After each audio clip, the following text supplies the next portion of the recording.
Welcome to Hollywood as I live and work. For this documentary, were you trying to shame our government or just tell the public what's been happening in New Orleans the last 5 years? Well, the goal is to tell the story, and if the government gets shamed in the process, so be it. Do you believe this is Obama's Katrina, or? Well, still is yet to be determined. I think that we're not done. What bothers me is that it's all been acknowledged this is the world's greatest oil spill ever. And last week, I started reading stuff in the New York Times by United States scientists saying that the oil's disappeared. Abracadabra, presto changeo, poof. And that doesn't make sense. I don't believe it. Anybody saying that is on the BP payroll. And what is happening now is that because we all know that this stuff's going to be decided in the court, BP is buying up all the scientists, all that brain power to testify on their side. So once again,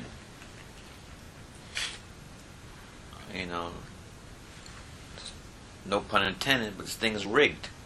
Did you try to get to Obama for your documentary? Yeah, he wanted to interview me. It wasn't him, but Bobby Jindal to want Louisiana governor. I mean, there's a lot of things to do. So, Since you didn't get a chance to talk to Obama, if you had a chance to talk to him, what would you have asked him, and how do you think he has handled the oil crisis? Well, very good question.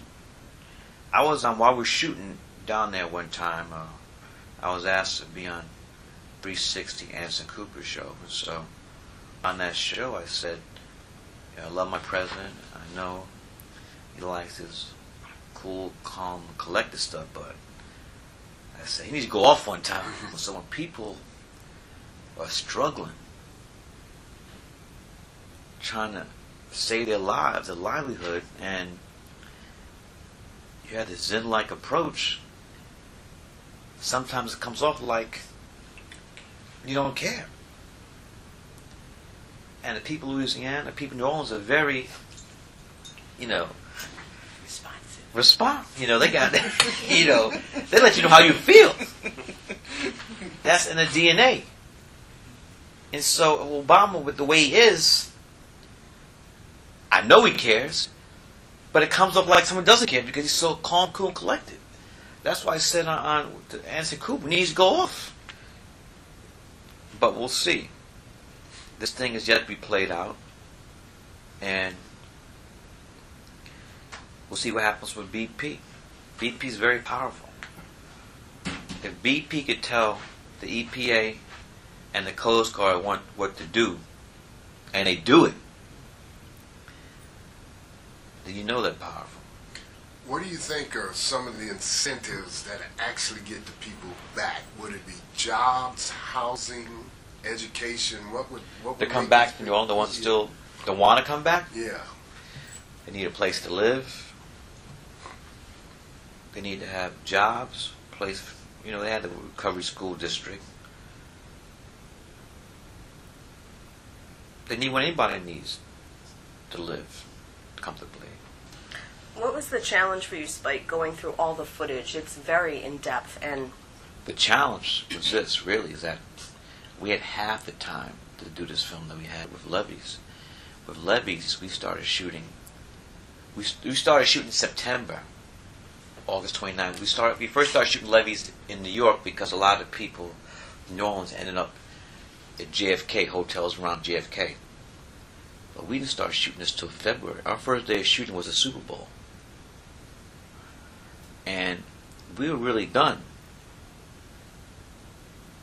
But April 20th happened, and we had to rethink the whole film. So the last hour, that's all about BP now. That wasn't the intention. What do you think people it's hard to watch this without getting angry, but getting angry doesn't get anything done. Oh, told you that. I guess a lot of things done. What do you think people should do? I think that if anything, the last hour of the film tells you is that we have to get off our addiction to fossil fuel. That's the big thing. And I'm really taking heart. I mean, I'm a fanatic now, turning lights off and recycling.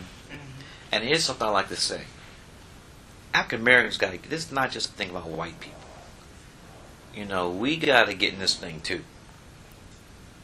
And we've been lax. Let's admit it, you know. We got to start doing, as this is our planet too, and we got to take part. African Americans, people of color, Hispanics, because most of this war has been led by, you know, white people, and it's great what they're doing, but we gotta do our part. Recycling, we gotta stop driving these big old cars. this people. I think we did a poll. I would say more than half the Americans think that there's abundant supply of oil and gas. It's not. This stuff's gonna run out, and that's why we gave Brad Pitt some love in this film. Not only is doing a great thing building those houses, but those houses are green. And when I talk to those black folks in the lower Ninth Ward, they are proud about their utility bills. Minimal. Because they got solar panels. I mean, those are, what Brad is doing is great. What are you going to say? Do you have a lot of backlash doing things like this, and people say, "Oh, here comes Spike. He's after the truth or whatever, so we're gonna make life tough on him." You know? No, not at all. People don't want to interview, but people don't want to get in front of the camera. They don't want to get in front of the camera. Getting back to going green for African Americans, what do you think it would take? Because it's not just a doing; it's a thinking. We don't. It's not talked about. When do you hear this discussion amongst us about recycling, ecology? You know, it's. I know we got a lot of stuff to deal with. Unemployment, health, young brothers killing each other.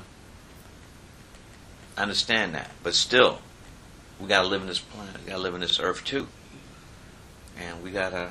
I think that's a focus that we should start getting into.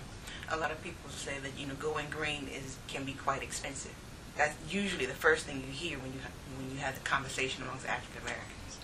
Well, what do you challenge that with? It's reality. It's. I understand it's cheaper to eat fast food too, and then unless you're growing it, the natural food. But it's a choice that one has to make. And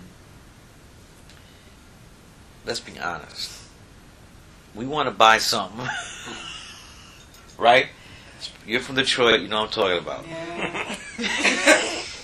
We want to have a big ass widescreen TV. If we want something, we'll get it. So I'm not necessarily going to buy that argument. What is one of the biggest things that you learned in doing this documentary, and can you explain to us where you got the name and why it was so important? Well, I never knew anything about the oil industry.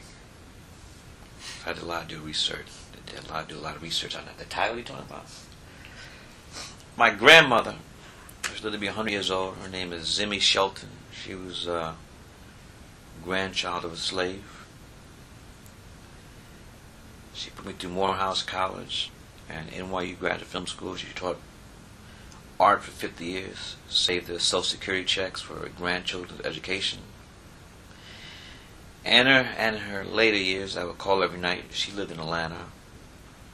I was in Brooklyn. I would say, we have good night, phone calls, daily. Maybe not daily, weekly. And I say, I love you, I'll call you tomorrow. She said, okay. If God is willing, the creek don't rise. So it's old Southern. Some people say, if the good Lord is willing, the creek don't rise. So that's where the title comes from. Last question. Go ahead. What's next for you? Doing press. No, what's next is our second annual Michael Jackson birthday party.